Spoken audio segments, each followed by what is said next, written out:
All right, good afternoon. Welcome back to Sociology 1. All right, well, I guess people aren't finding this research process all that interesting because there's quite a few people not here. Maybe that's my fault in that I can imagine that if you're not planning to be a sociologist one day, that you might ask yourself, what's the point of you learning how to do research process? But maybe what I should have said was that there's a lot of good reasons to learn how sociological research is done, even if you're not planning to do any yourself. One good reason is to be able to evaluate other research that you read about. The newspaper frequently reports on new sociological studies that have come out, and sometimes people get upset about them. There was one that came out recently, or several, that have said spanking, for example, doesn't work. That if you're trying to get your children to behave and be good children that do what children are supposed to, that there is no evidence, good evidence, that in fact a lot of bad evidence, that spanking is a helpful thing. A lot of evidence that spanking actually puts you in the opposite place with your kids. So a lot of people that hear that study get very upset and say, well, I was spanked and I'm fine, I'm great. And I spank my kids and they're fine and they're great. So who are these sociologists to tell me that spanking is not a good idea?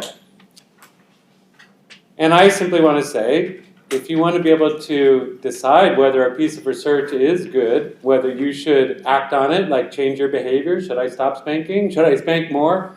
Should I tell my mom to stop spanking me, or whatever you are in life? How can you know if the research was done well? Just because a study gets published and gets put in the newspaper isn't itself proof that the research was done well. It's hopefully a sign that it was. If it got published in a good peer-reviewed publication, then hopefully it's good research. But ultimately, you can help decide whether you think the researchers did a good job of reaching their conclusions.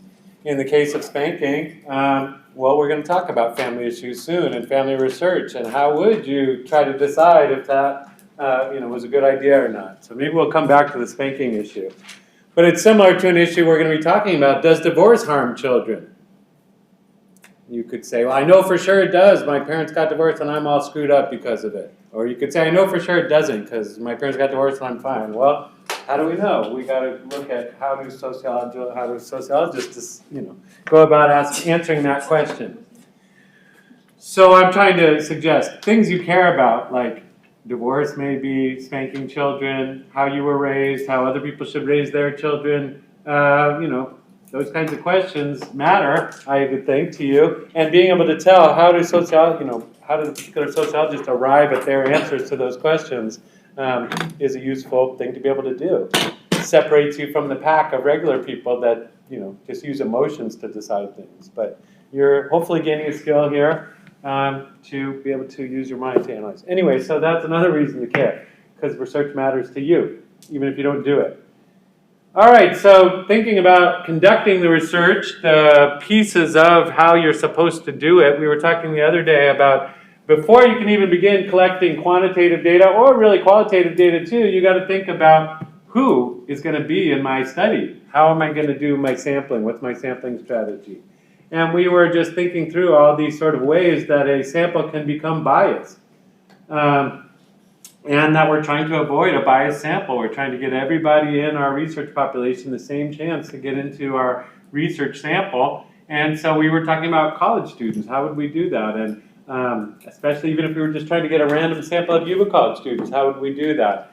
And we, after talking about it, determined that giving the surveys to giving it to a sample of professors so that they pass it out to students would probably be the best way to ensure that we got a range of students from different times of day, different disciplines that they study, online students, live students, a whole range of possible sources of bias where you're excluding people or including people. And so we were trying to think that through.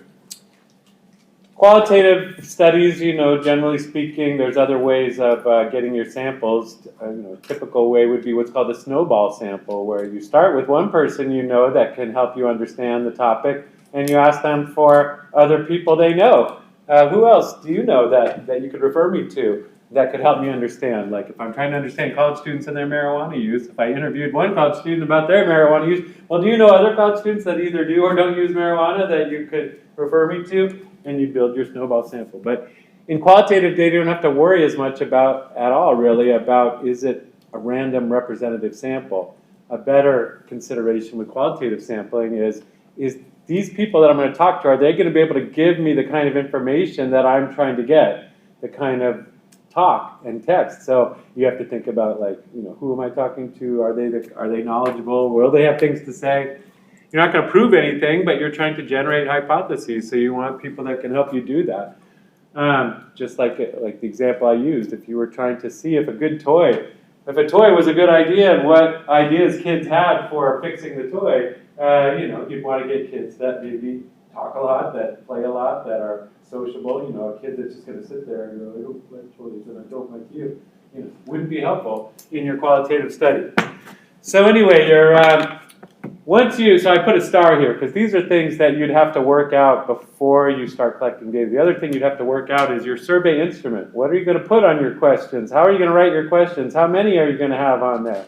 And that too is another possible source of bias. If you don't ask questions in the right way, you could be pushing people to answer them in a certain kind of way. And that might bias your results. So what does data collection look like for quantitative data? Well, as we, I think, said, it means administering the survey, going out there and getting it filled out.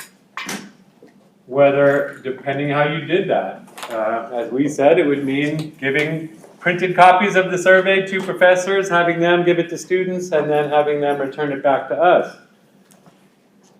For qualitative data, what that means is going out and doing your field work.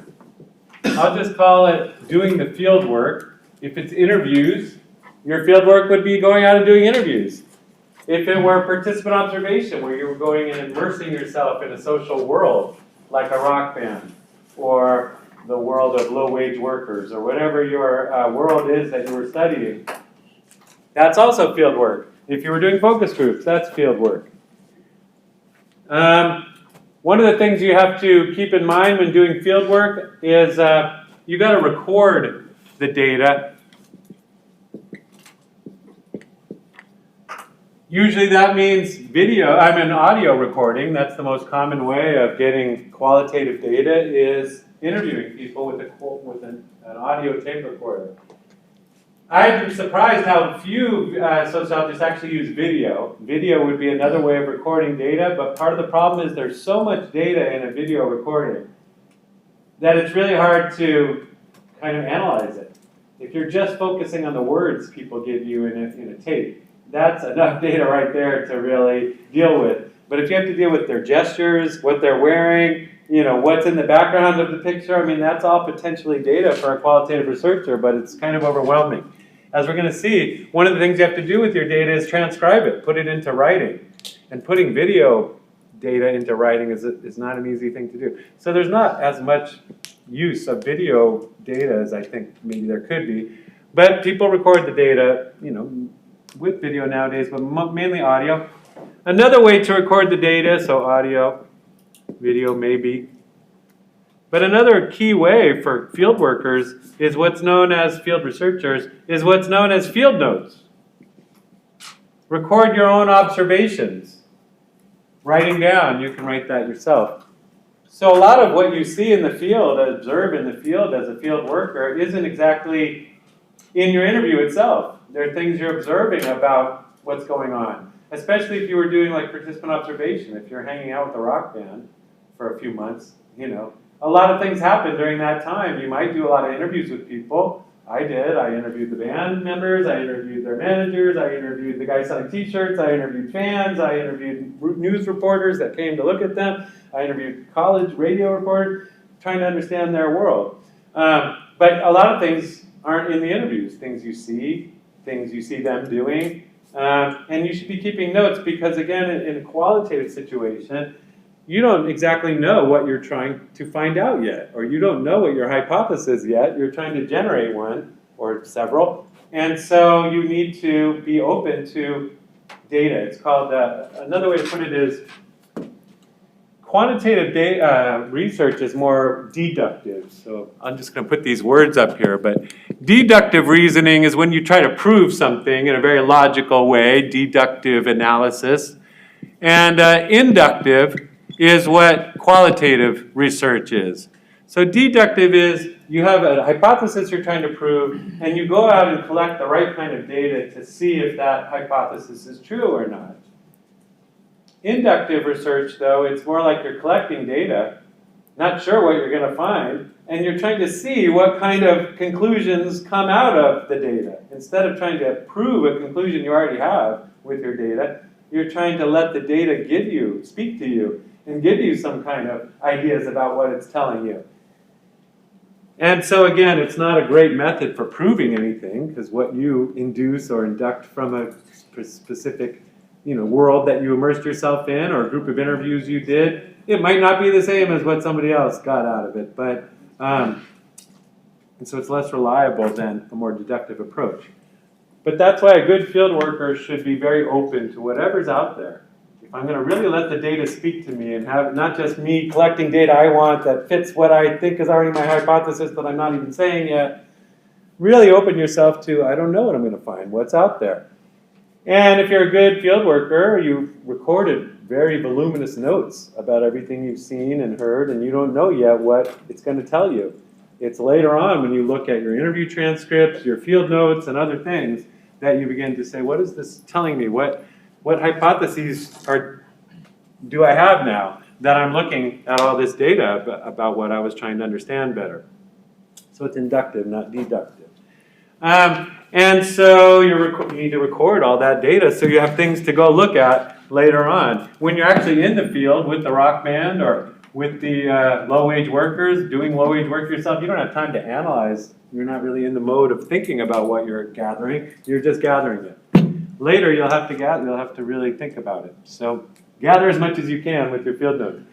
All right, so once you've collected your data, either by collecting back the surveys that people have filled out, or collecting, the interviews that you want to get, or the observations, the time period that you spent observing whatever it was you were observing, you now are ready to do what's called data processing, or at least I'm calling that. With quantitative data, that means input, data entry into a computer. Quantitative data needs to be crunched, and nowadays people do that with computers, statistical analysis of your quantitative data. If it's a survey that people filled out with pencil and paper, you can't crunch that data yet. It has to be put into a format that can be crunched. That's why a lot of people nowadays just use an online survey. It's much easier if people fill out a survey online for the data to easily be processed into quantitative form so that you can begin analyzing it. But there's problems with that. That can bias your data too, because as I think we talked about, not everybody's equally adept at using computers or has computers. So if you're going to go with a computer survey, you might be biasing your results a little bit. And for certain populations, it wouldn't even work. So you may have a step of data entry. And what I do, this gives me a chance to talk about something called SPSS, Statistical Package for the Social Sciences, is a common computer program. You're trying to get your data into a format that the computer can read and analyze. And so there's different computer software out there that can do that, but Statistical Package for the Social Sciences is one of them. In the really old days, you would have to hire some undergraduate or some poor person to sit there and enter your data into a computer. And in the really old days with big mainframe computers, they actually had like computer cards. You guys have little Scantrons that you fill out? Well, they had these cards like that, but you had to punch holes in them. So somebody sat there punching a hole. For question 7, they picked D. For question 8, they picked 9. And you're sitting there punching holes, and then you're feeding the cards into a big computer. It was labor intensive. But nowadays, people can do it much more quickly with online surveys. For qualitative data, what's your data processing? It means transcription. To transcribe something is to put it into words. Put it into text, I should say. Scribe, transcribe, transform, scribe, inscription into text, into writing. And so taking a bunch of audio tape of people talking and turning it into a written document, you need to do that. Your field notes really need to be transcribed. Can you imagine anybody reading my field notes? I probably couldn't read them. But why does somebody else need to read them? Your data, technically speaking, doesn't belong to you. In the world of scientific research, the findings you're going to have are going to be open to the public, and the data you base your findings on need to be open to the public. Somebody can always, if you present your work publicly in a publication, somebody has the right to send you a note saying, hey, interesting article you did on marijuana use in college students. I would love to see all the interviews you did, because I want to study that too.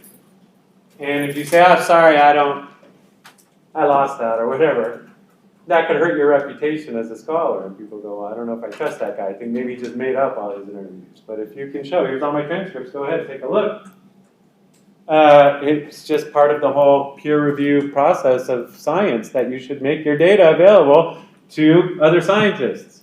And so your field notes should be transcribed. Your recordings should be transcribed in case somebody has to see them. A better reason, though, for transcribing, too, a more immediate one, is it's very difficult to analyze audio information.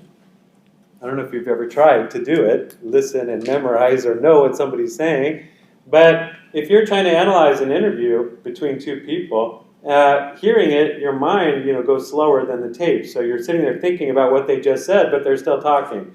And you could stop the tape, but then you're like, what did they say? But if it's all sitting there written down, you can easily go back and forth through backwards, a few pages, forwards, see, and it's much easier to analyze when it's in written form than when it's just something you can hear.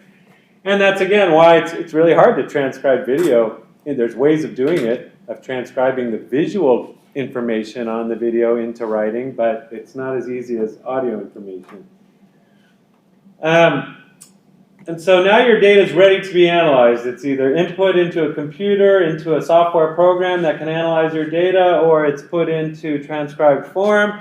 Now you're ready to analyze it. So data analysis is the third step. For quantitative data, that means statistical analysis. I'm not going to go into statistics here with you, luckily.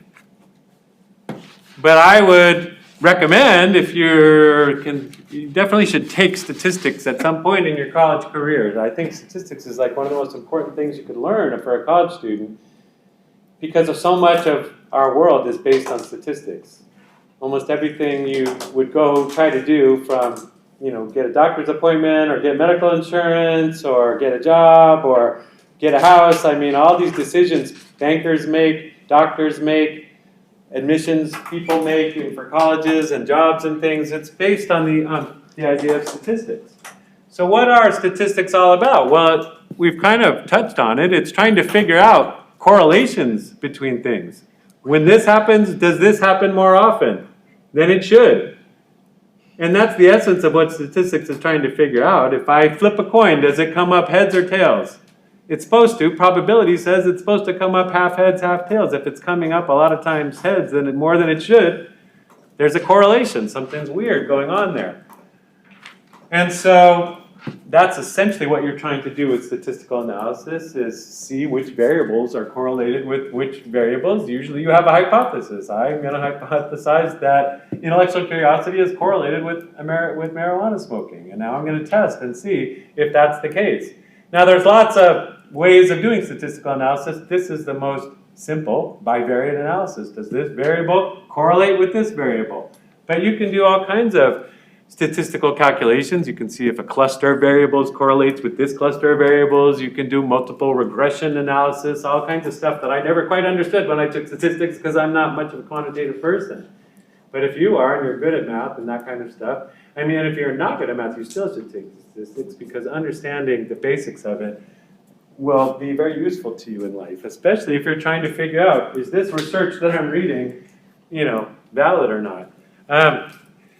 Or should I care? Like when people say, should I, I see people smoking cigarettes, for example. Have they looked at the statistics on cigarette smoking and what health outcomes it's correlated with? Because if you knew that, you would say, maybe I shouldn't smoke. If I like life, if I like living a pain-free life, maybe I shouldn't smoke. The statistical correlations are very clear. Anyway, so people, once they understand it, can make better decisions, I think. Not always, but many times. Again, statistically speaking, is spanking your child a good idea, as I was saying before? They're correlated. Spanking is correlated with a lot of negative outcomes, not correlated with a lot of positive outcomes. If we were to go to Stanford right now and ask all the kids at Stanford, were you ever spanked as a kid? Probably a pretty low percentage there would say, yes, I was spanked.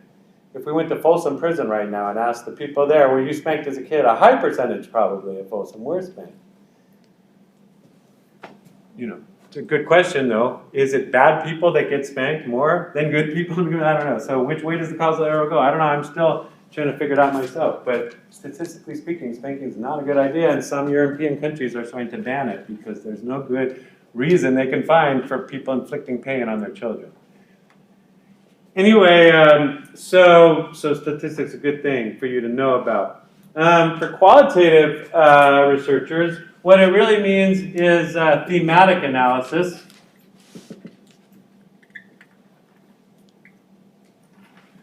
When you're analyzing qualitative data, what you're really looking for is not correlations between variables, because it wouldn't mean much anyway, because you've got such low amount of data, such small n.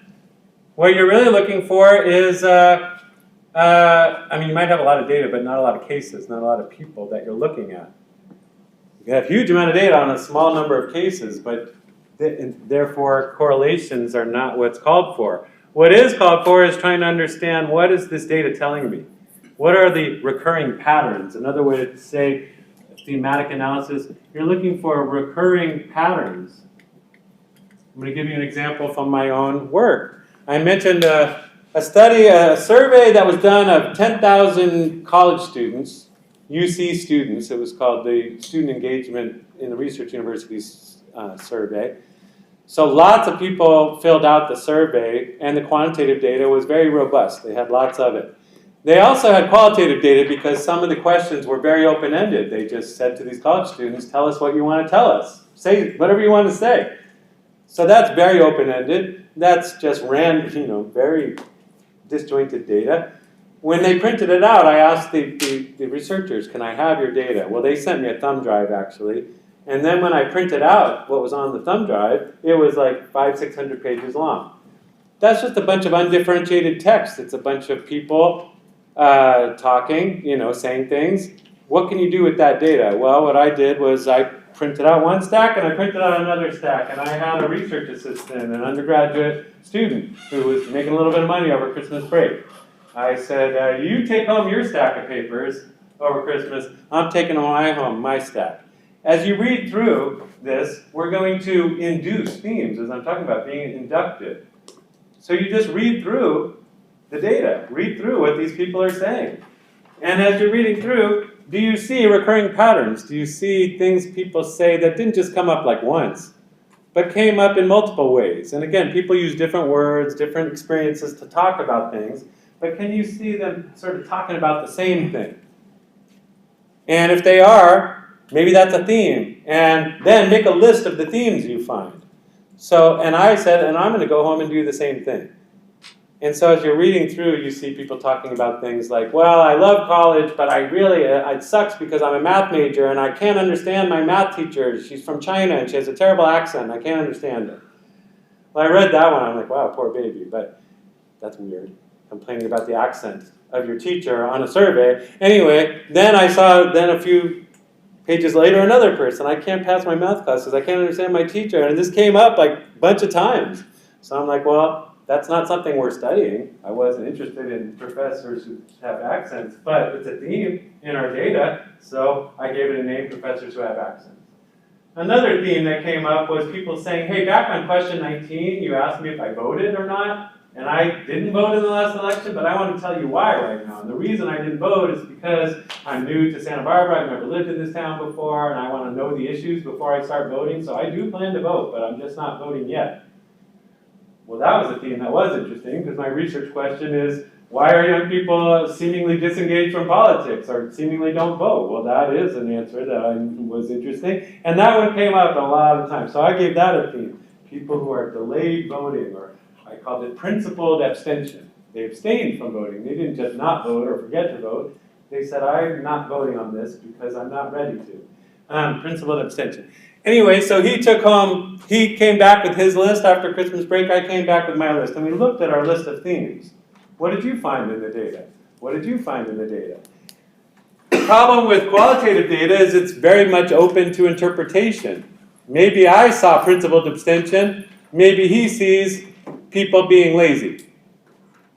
I mean, do we see the same thing when we see people's words talking about stuff? Are you going to interpret it the same way I did? And so what I'm describing here is what's called coding the data. This is qualitative data analysis. We're talking about coding the data. At first, this was raw data. It was just a bunch of words on a piece of paper. But we're trying to give it some shape and something that we can make some sense out of. So we have to code it. Well, what does code mean? Well, first, finding the themes. Finding these recurrent themes.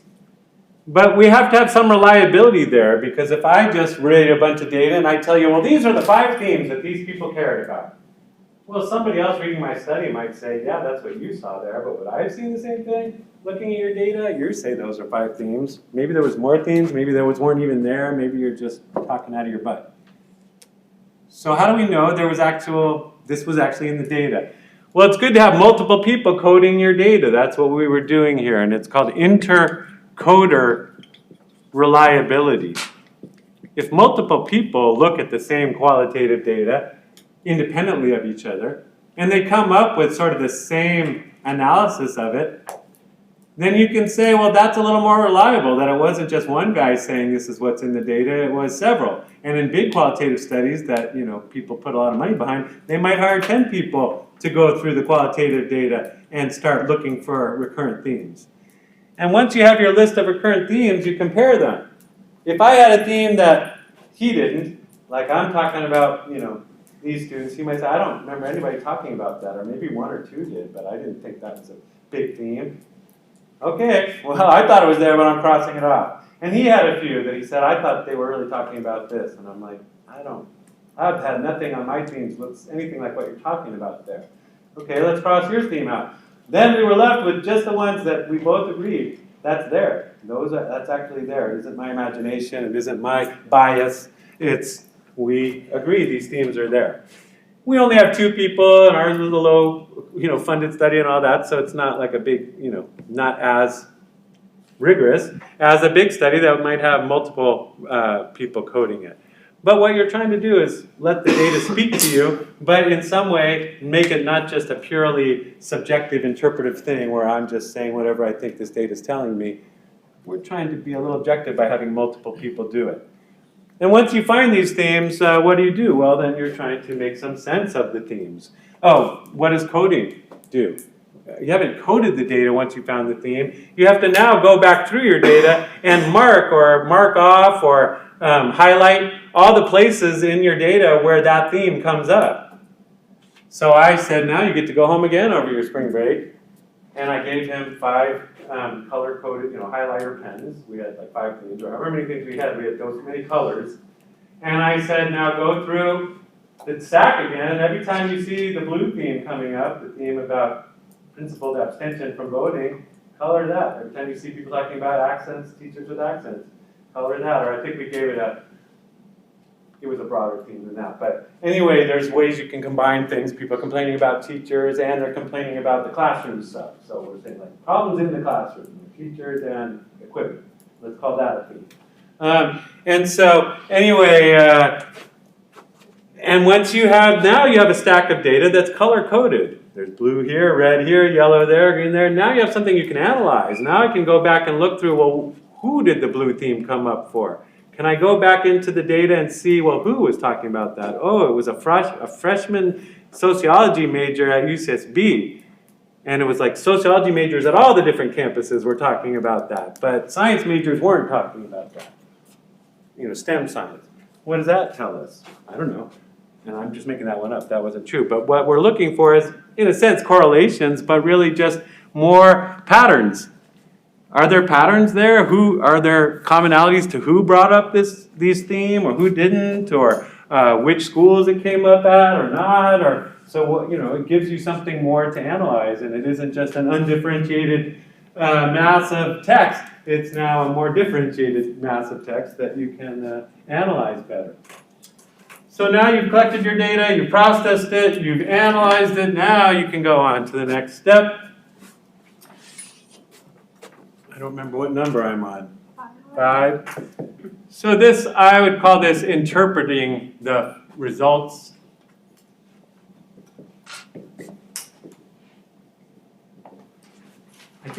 I had an argument with my wife about this because in her graduate training, and she was training to get an EDD, an educational doctorate, and mine is a sociology PhD. But in her program, they were saying at the end of all your interpretation, you have results.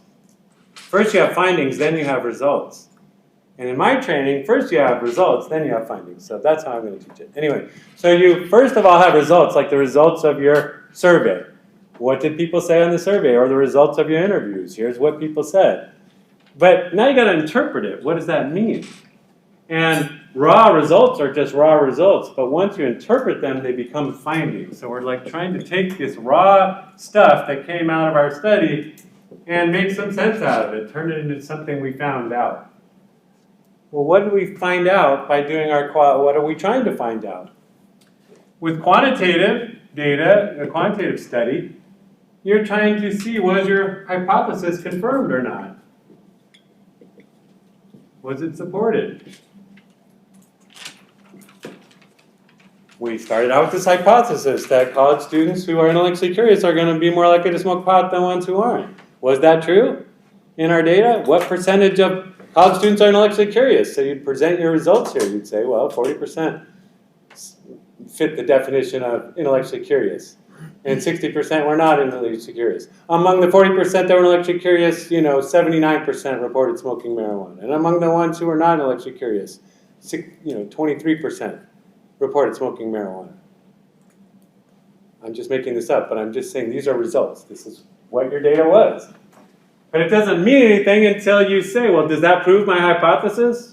And now you're saying, well, yes, it does. Maybe so. That's statistically significant. There was a statistically significant correlation between being intellectually curious and smoking pot. So our hypothesis was supported. It was confirmed. With qualitative data, though, you're really asking what hypotheses were generated. What new guesses about people's behavior did you come up with by interviewing these 10 people, or whatever your qualitative data was? So in this section of your research, you'd be asking, what new questions have I gained, or new hypotheses have I gained by looking at this data? In the case of ours, we said, well, this is pretty significant that quite a few of these people in this qualitative data on this survey said that the reason they didn't vote was because they were waiting. Not that they didn't care, not that they didn't know or weren't interested, but that they were, or that they were too busy. It was that they were very aware of politics, but were aware that they themselves weren't ready yet to participate. So we said that's a hypothesis. Now, our data doesn't prove that a lot of people are like that. We don't know how many people, of the people that chose to fill out the qualitative, we don't know if that was a random sample of people or not, because who chooses to fill that out or not isn't random. Some people have time, some people didn't, some people have a lot to say, some people don't. So our qualitative data wasn't random and representative of anything, but it was suggestive. It was interesting that out of this group of people, a lot of people said that.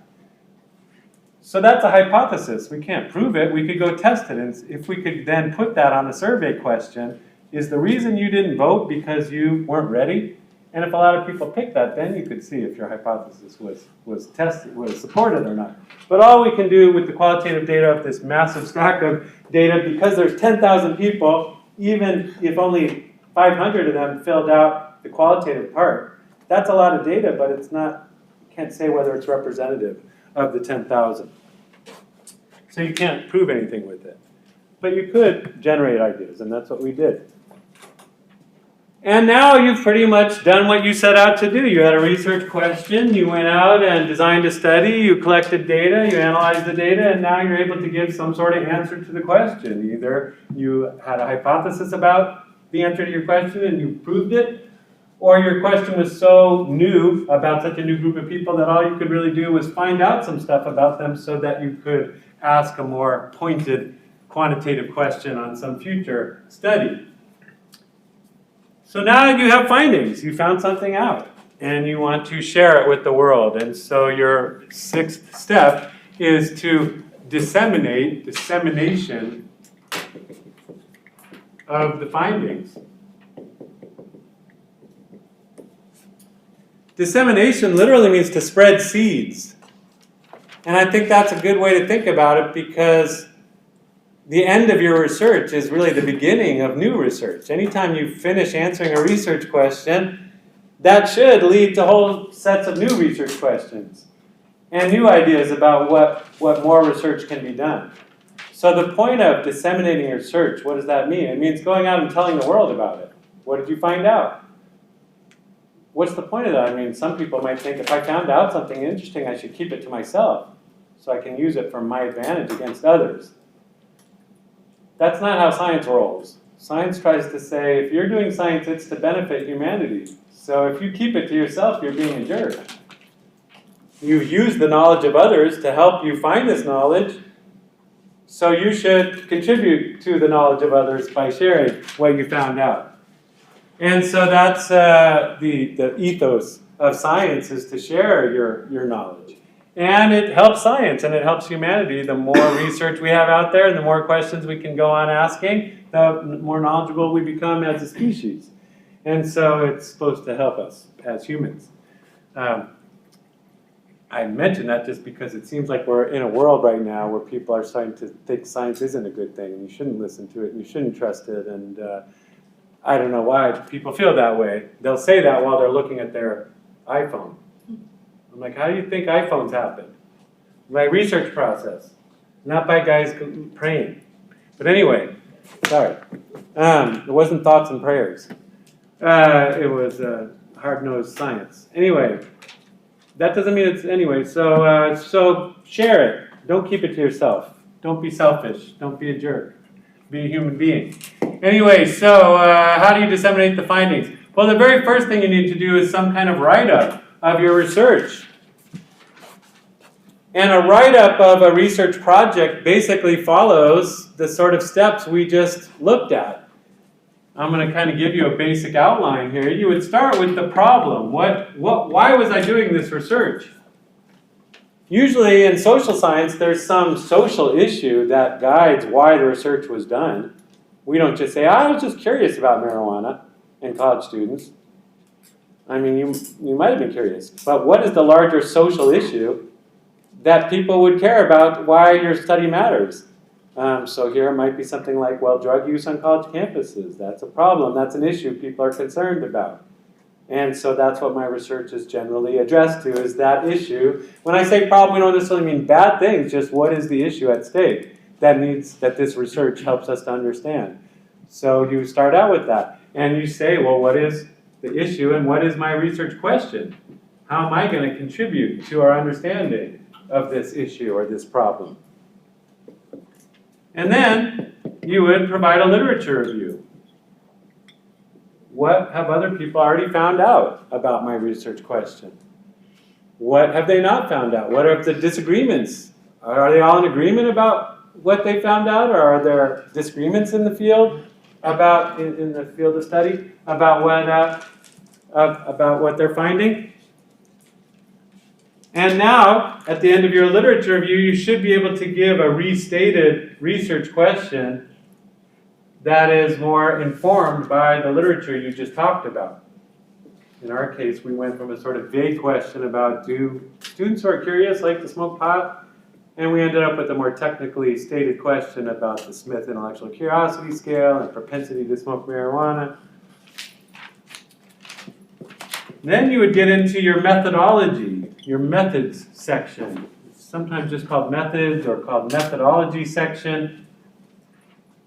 Here's where you'd say, like a recipe, like a cooking recipe, exactly what you did for your study. We assembled a sample. We constructed a survey instrument. That used the intellectual curiosity scale to measure intellectual curiosity and the propensity scale to measure marijuana use.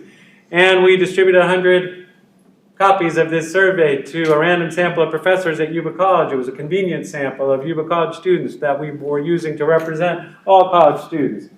We collected the data, we input it into SBS. I mean, you want to give as much detail as you can because one of the goals is somebody else should be able to repeat your study. Do exactly what you did, replicate it, it's called. Now, in truth, replication doesn't happen as much in social science as it might in harder sciences. For one thing, social science usually takes longer. It's not like a little month-long study. It might be years-long studies people do. But also, there's not as much at stake, I would say, when it comes to sociological research. If you were, for example, saying, I've developed a new drug and we know this drug cures cancer, well, somebody's going to want to replicate that study to make sure you're not just selling snake oil or selling something that doesn't actually work or that might actually hurt people.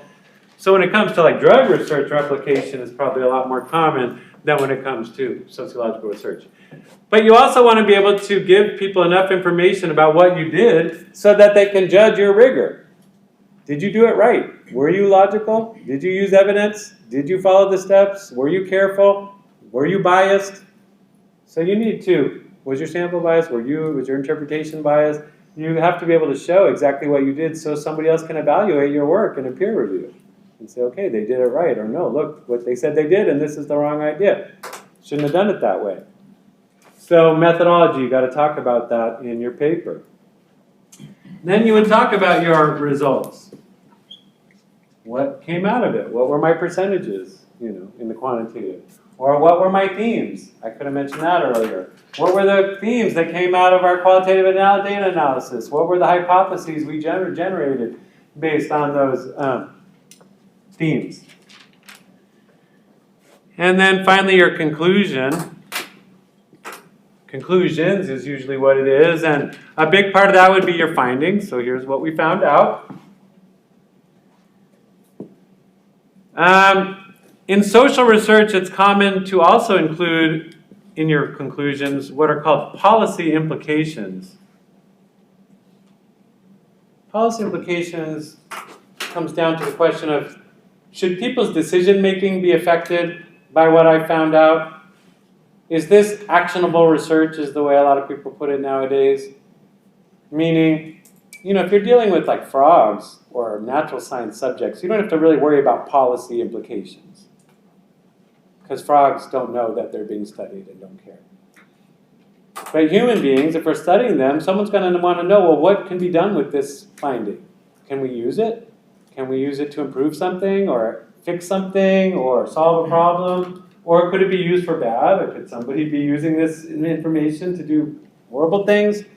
So you want to be able to explain what can be done with what useful decisions can be made or plans or activities undertaken based on what we just found out. And so social research, I want to emphasize, is different than natural science research. You're dealing with other human beings which have the same value as you do. Scientists can pretend frogs don't matter as much as humans do, and they can cut them open and tear them apart, or they can take all kinds of animals and other creatures and study them and say, hey, your life is not as valuable as humans, so we're using it for our purposes. But it's not really cool for social scientists to say, hey, I'm studying you, and my need for information about you matters more than you do. Doesn't really work that way, so you better be able to explain why the work you're getting, the information you're getting from other people, why it might be useful or helpful to them too.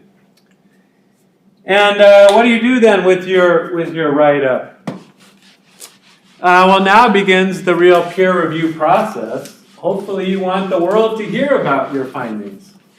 And you want to get them out there somehow, disseminate them. How are you going to get them out there?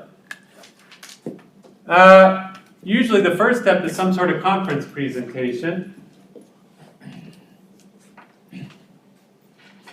conferences are where scientists gather to talk to each other about their work, and usually you go to them all throughout the research process, at the beginning, in the middle, when you're ready to publish your findings, and you're getting feedback, you're getting review from your peers about what you're doing, and hopefully good suggestions about how to make it better, improve it, make it more valuable. And conference presentations, sometimes you have to submit your work to them and they could reject it and say this isn't good enough to even be presented at our conference. Or they could say, hey, you'd be better off sending it over here. Or they could say, we're going to accept it. So there's peer review that happens just to be able to go to the conference. And then once you go to the conference, you present to people live and they come up and talk to you. And maybe you go out to dinner with them and stuff like that. It's all part of the scientific process of people sharing each other's work with each other and trying to make it better. In sociology, the biggest one is something called ASA, the American Sociological Association. It's like 5,000 sociologists come together once a year, usually in an East Coast city. That's like the big show. It's pretty intimidating. It's usually people, presenting their findings, the ends of their work, not so much in-progress stuff. If you wanted a more low-key kind of conference to go to where you're going to get more help from people and more friendliness and not just people showing off, you might go to a more regional conference like PSA, the Pacific Sociological Association, where it's people from your neighborhood more or less. It would be other people from California and Oregon and Washington and Arizona maybe. So it's smaller, it's more comforting, and it's more a chance to get help from other people. And then you have more like topical conferences. So these are big conferences that show off all kinds of sociological work. But you might go to specific kinds of conferences of more smaller kinds of organizations. Like each topic in sociology, if you study drug use, there's researchers that are focused on drug use that have conferences. If you're focused on college students and college students' experiences, there's researchers that get together to talk about college research on higher education. If your research is on political engagement and students being involved in politics or just young people in general, there's conferences you can go to about that stuff. And so you can either go to big conferences where a lot of stuff is covered or much more topical conferences that are about a specific research issue. And it usually depends on which organization is running the conference. If it's a big national organization like ASA, it's going to be that kind of conference. If it's a smaller organization dedicated to a specific topic, like National Organization of Youth Scholars or something, then it'll be more focused like that. Anyway, I don't know how much of that you need to know, although I don't think sometimes, I think people would respect science more if they understood what peer review really is, how much of a trial by fire it is. People don't just publish whatever they want, just say whatever they want. Oh, I just say global warming's happening because I'm a liberal. No. You had to really prove your points in a logical, rigorous way. And lots of people looked at it, and if you were just making stuff up, it would have, been found out. So you can, a lot. That doesn't mean all scientific research is trustworthy. Sometimes the peer review process can be corrupted. Drug companies, for example, sometimes have so much at stake that they're willing to pay people to overlook problems, or they might say, well, we wrote the study for you, and they tell some scholar, here, you can publish it under your name, and we'll pay you to do that. That's shady stuff they're doing, and sometimes it's led to some bad outcomes, like drugs that don't work or that hurt people. So sometimes the scientific process does get corrupted, but by and large, it's designed to avoid exactly that kind of thing. Anyway, once you've done conference presentations and really got your work to where you think it is something that should be shared with the world at large, then you would submit for publication. Like I mentioned, scholarly publication is what you're looking for. So usually that means some kind of journals, scholarly journals, but it also might mean some kind of scholarly book publisher. Qualitative work, for example, often needs to be presented in a way that takes up a lot of pages. Quantitative data, if you're just trying to present your findings from a survey, you can put it into a little chart with percentages and it just takes up one page. But if you're trying to present the words people gave you in interviews that you gave, the main way to present it is like chunks of text. Here's what this one said. Here's what this one said. This illustrates this certain theme. A lot of people said something like this. And so you're having these chunks of data, chunks of text, and it takes up a lot of pages. So sometimes qualitative researchers need to like publish a whole book or what's called a monograph to get their study out there. Journal articles usually are just like 25, 30 pages long, and a journal edition might have like 5 articles in it. But anyway, one of the things I wanted to talk about that I don't think I mentioned earlier when it comes to scholarly publication is the issue of university presses. If you're looking for books or journals, you want to look at, well, who published it? And publishers are often called presses, like a printing press. And who publishes it is a pretty good indication of what kind of work it is. If the publisher is some kind of commercial publisher, if their goal is to make money, then that's probably not very rigorous work you're looking at. It might be, but you have to keep in mind that they're mainly trying to make money. University presses, though, are not trying to make money, and most of them lose money. They publish a lot of work.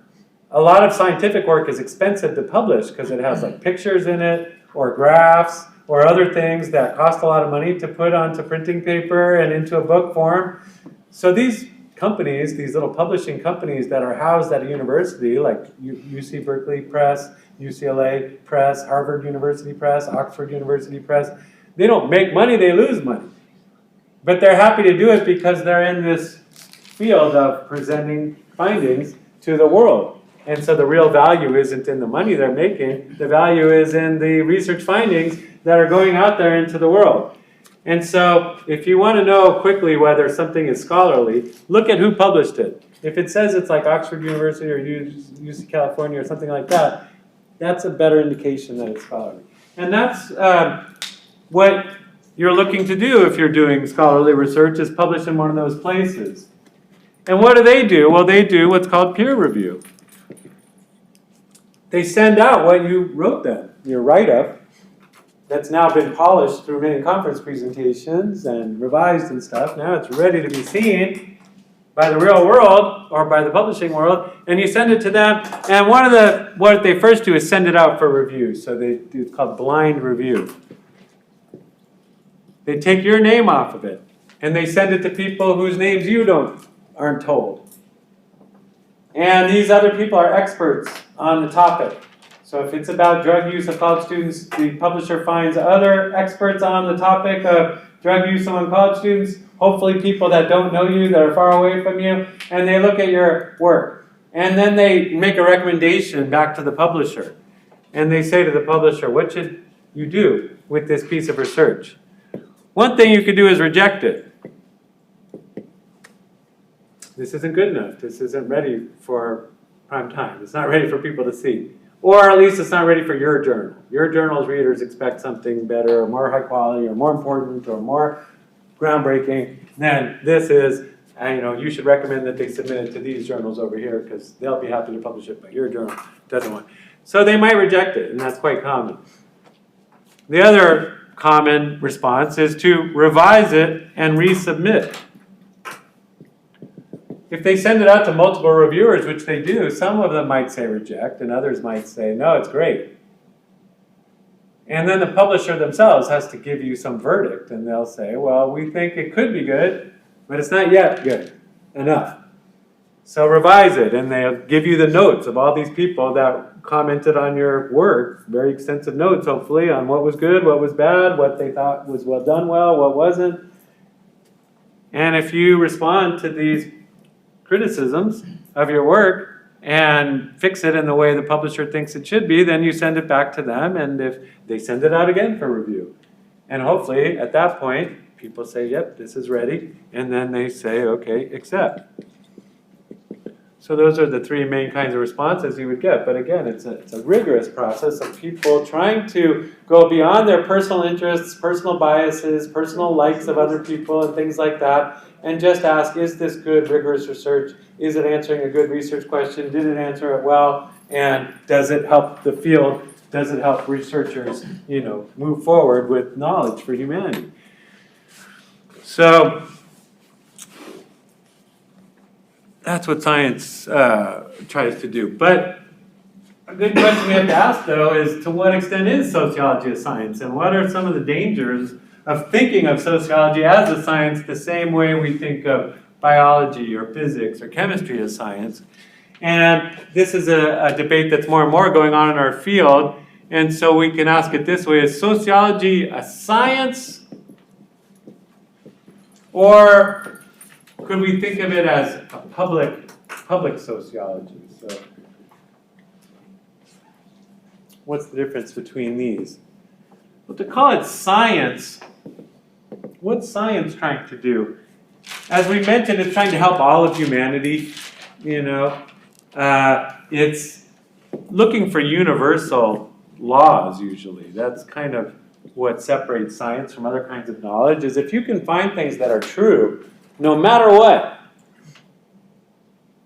That's what science really, that's like the top prize in science. You become famous, you get Nobel Prizes, if you can find some sort of universal truth or universal law, like E equals mc squared. I mean, we all hopefully have heard of that one. Albert Einstein, one of the most famous scientists ever, showed this, that energy is the same as mass times the speed of light squared. So that was a universal law. It's true wherever you go in the universe.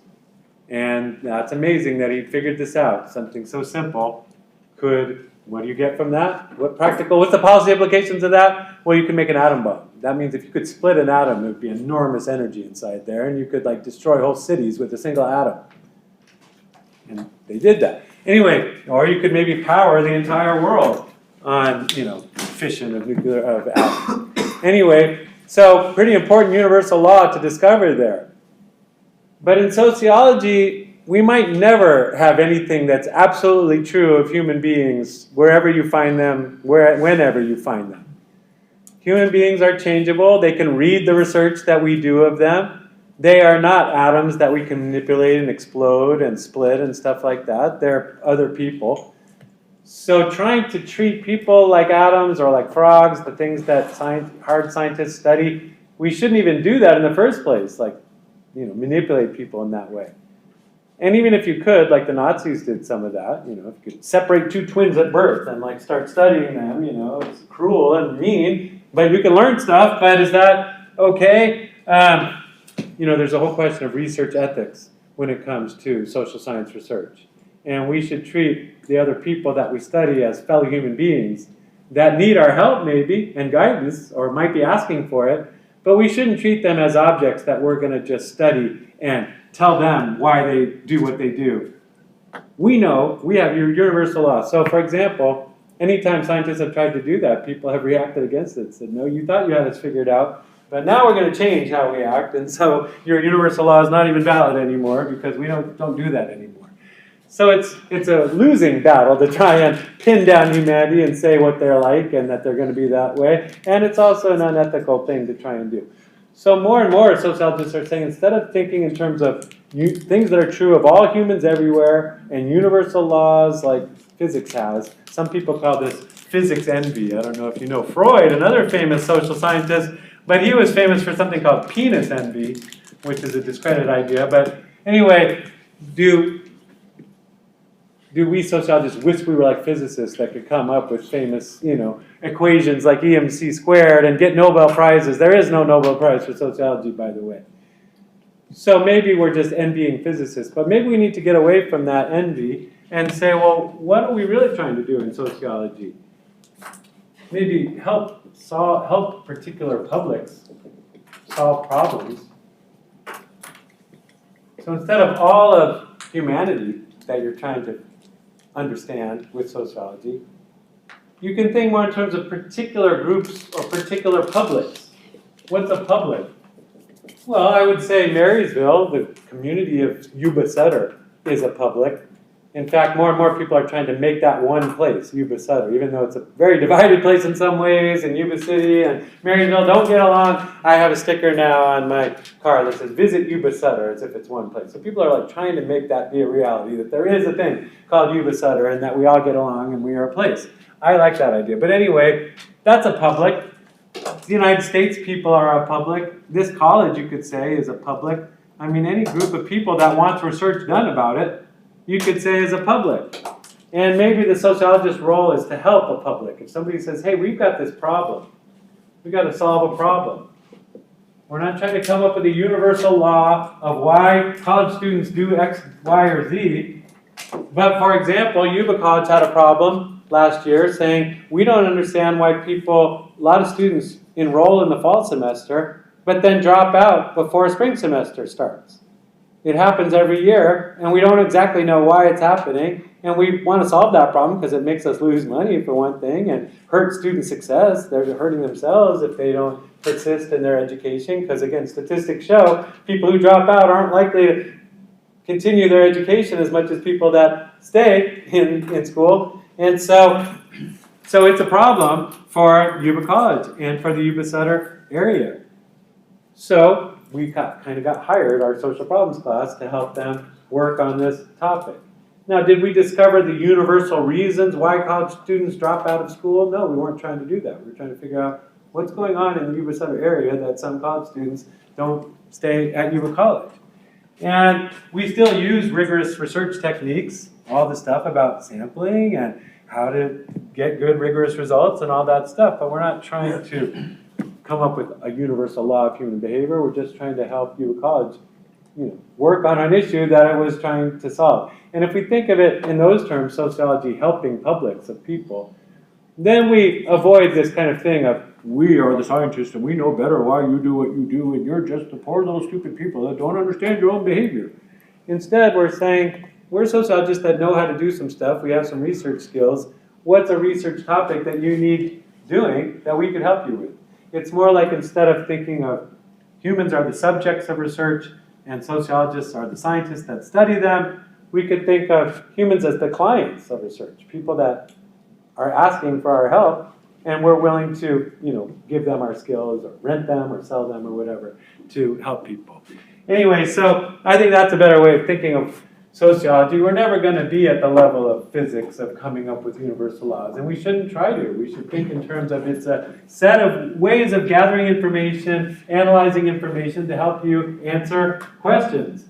And your questions can be quite limited about things like, well, how can we make Yuba College run better? How can we make, more people graduate college in the United States or something like that? I mean, there's lots of social issues we could ask about the United States that sociologists could help with. But instead, it's trying to think of all of humanity helping public solve problems. Anyway, so that's what I have to say about the research process. And by the way, what are some dangers of thinking that you know everything about people? Well, it just puts sociology in an untenable position where people start to say, you guys think you're experts, but we're not listening to you. So if you actually want to be useful to people, you have to treat them as fellow human beings, not as just animals to be studied. Anyway, so we have some time left, so we're going to now switch to another topic, but we're kind of continuing with the question of research. Family issues or problems, I think it's called in my lecture notes. We're trying to learn something about what the sociological research sociologists do on families, but we're also trying to learn more about how they do research. So we have sort of two birds that we're trying to get with our stone here of this lecture. And so again, like I kind of did with race, I'm going to talk about 3 different studies that I know about that will help you sort of understand how sociologists study the family. And they kind of come from 3 different perspectives. So the first one is more or less a functionalist analysis of families. The second one's more or less a symbolic interactionist one. And the third one, more of a conflict theory analysis. And so the first one is by Stephanie Kuntz. She calls herself a historian now, but I actually think she's one of the better sociologists of the family. And she wrote a piece of research called Divorce in Perspective.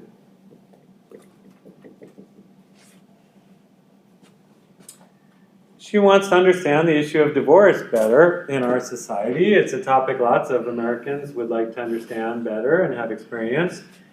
But she says, why is she called Divorce in Perspective? Well, she says a lot of people in America, their public of America, it has a distorted understanding of divorce.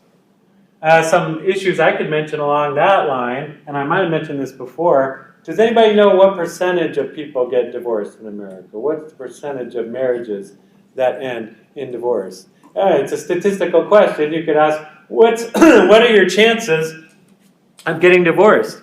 What's the correlation between marriage and divorce? I mean, what's your chances of getting divorced, do you think? Like 50%. So 50% is a figure lots of people bring up. And it's true that out of all marriages, if you look at every marriage that happens this year in America, and you followed them for like 10, 20 years, about half of them will end in divorce. That seems like a high number, and lots of people are worried about it. That's why doing research on divorce, a lot of people will pay attention to it. It is a high figure, but it's a little bit misleading unless you consider second and third marriages. If you go with just the very first marriage, 50% of them don't end. Most of them stay together, something like 70%. So it's a little misleading when we think half of marriages end in America. That means Americans don't like marriage. That means Americans hate marriage or don't care about marriage. And you can interpret that statistic a little differently and say, if 70% of first marriages are staying together, and if the other divorces are happening because people got remarried, they got remarried and then divorced, and then remarried and then divorced, that raised the number of divorces, but it also means people are getting married again. It means people are looking for marriage. They're looking for a true love and a real good marriage. I mean, another way to look at divorce is not that people don't care about marriage, but that they're ending ones that they don't think are good enough, and the evidence is that they're trying to find the one that's right. But anyway, lots of people admit, and nobody says 50% of marriages ending is a good thing, so lots of people say it's a bad thing. We should try to get a handle on that as a society, why it's happening, what we can do about it, what problems it might be causing. But according to Kuntz, the reason we need to put it in perspective is because there's a kind of culture war in America. That's a term that was used a lot in the 90s. It's starting to be used again in America because it's pretty clear that America is a very divided country when it comes to cultural values. I've mentioned economic divides in America, and some people think economic divides help explain like the political division we're having in our country right now as the president's being impeached right now on totally partisan lines where the Democrats say he should be impeached and the Republicans say no, so totally different worlds they're living in. Why is that? Is it economics? Some people more and more say it's really cultural if you look at who's on which side. And when it comes to family issues, this culture war has been going on for some time about issues like abortion. Should we allow people to get abortion? About gay marriage. Should we allow gay people to get married? Gay parenthood. Nowadays, I mean, things around gender. Interracial marriage was an issue for a long time. I mean, lots of issues around marriage and family and child raising that Americans, and gender issues and gender bathrooms and gender dysphoria, sex change operations, lots of issues around family and gender that Americans are divided over. On the one side, you have family values conservatives. They use that phrase themselves. That phrase was originally used by Dan Quayle, a guy running for vice president under the first George Bush. And people asked, well, what are you about, Dan Quayle? And he said, I'm all about family values. Anyway, on the other side, you have liberals and feminists. And according to Kuntz, these sides fight with each other in the culture war. And when they fight with each other, they're not necessarily using truth as the way to win the argument. So they argue about divorce, for example. Conservatives will often say divorce is a terrible thing. Anybody who gets married should stay married for life. If you have problems, you should work out your problems. And marriage, you got to preserve your marriage. Divorce is wrong. On the other side, liberals and feminists might say, no, divorce is fine. Women need to be able to get out of abusive marriages, get away from bad men who abuse them and their children, or who drink away the family's money. So one of the issues that we're going to talk about and that has led to this debate is the issue of no-fault divorce. California was the first state in the country to say, you don't have to prove that you're, okay, you guys keep disrupting me over there. If you guys want to talk on your phone and look at your phone, there's lots of places to do that. In here, we're talking about this. Sorry. So no-fault divorce. It used to be that you had to prove in America to a judge that your partner had violated your marital contract in some way. You had to prove that they were unfaithful or neglectful or did something or abusive. And California said in 1971, we're going to change that law and say you don't have to prove anything to get a divorce. All you have to do is say to the judge that you don't want to be married anymore to the person. There's really two boxes. I recently went through it. Well, I say recently, it was 7 years ago. It still feels recent. It's still here in my life. But I went through divorce, and there's two boxes you could pick. You could pick irreconcilable differences, meaning that's why we're getting divorced, or they're mentally unwell. I was like, I want to pick mentally unwell. She's like, you don't pick that. I'm picking that. Anyway, we didn't pick that. We picked irreconcilable differences. And that just means we can't get along. And both parties don't have to agree. Just, I don't want to be married to you anymore. In the old days, people would prove it, and that often led to something called collusive divorce. People would like pretend that they were cheated on and stuff like that, and make up fake data, evidence and stuff. So California said, we don't need to have people making up fake evidence. If people want to get divorced, let's allow them to get divorced. It's their choice to do that, and the state shouldn't be forcing people to stay married who don't want to be married. And since that time, and that's when the divorce rate did go up. Pretty immediately after the no-fault divorce law got passed, it was like people had been waiting for years to get divorced, so there was a big increase in divorce right after that. It went down after that initial burst, and it settled into about 50% of marriages, but many people in America have argued over this, and the family values conservatives have said, we've made it, quote-unquote, too easy to divorce. We've given people, we've made it so that we don't take marriage seriously anymore. And so maybe we should make it harder for people to get divorced. Maybe we should get the law to force them to save their marriages. Liberals and feminists, on the other hand, will say, no, we know it's fine to have no-fault divorce, that women need to be able to get out of these marriages quickly and without asking a judge, without proving anything. But what are they basing these positions on? According to Kuntz, they're basing it on preconceived notions. For a lot of conservatives, it's based on Christianity. I just know divorce is wrong because the Bible says it. Well, if you're not a Christian yourself, that argument's not very convincing. If you say to me, you can't divorce your wife because the Bible says you can't, and I say, well, I'm not Christian, so why should I listen to that? On the other hand, liberals and feminists, if you ask them, well, how do you know that divorce isn't a bad thing? They'll say, well, we just know women have to have this right. It's just women deserve the right to do that. Well, so they're making a moral argument, saying we think it's right that they should be able to, but they're not really answering the empirical question. So when we say divorce in perspective, she's saying let's take it out of this cultural debate, this cultural war, and put it into a kind of scientific perspective. What would it mean to look at divorce the way a scientist would, not the way a religious person would or ideologically driven person would, but in other words, science is meant to be empirical. I don't think I've used that word. Empirical means observable. I mentioned it earlier, kind of when we talk about like falsifying. You have to be able to observe it and measure it. We can't just go and say, well, it says it in the Bible, some unknown being says we can't do it, some unseen being says we can't divorce. That's not good enough for science, or that doesn't convince a scientist. I need to be able to observe it and measure it. And maybe if we do it as an empirical question, rather than an ideological question or a religious question or a political question, but ask in scientific terms, is divorce a bad thing or a good thing? Well, we can't settle the moral question. Science can't really settle moral questions. But if we say get good or bad, what do we mean?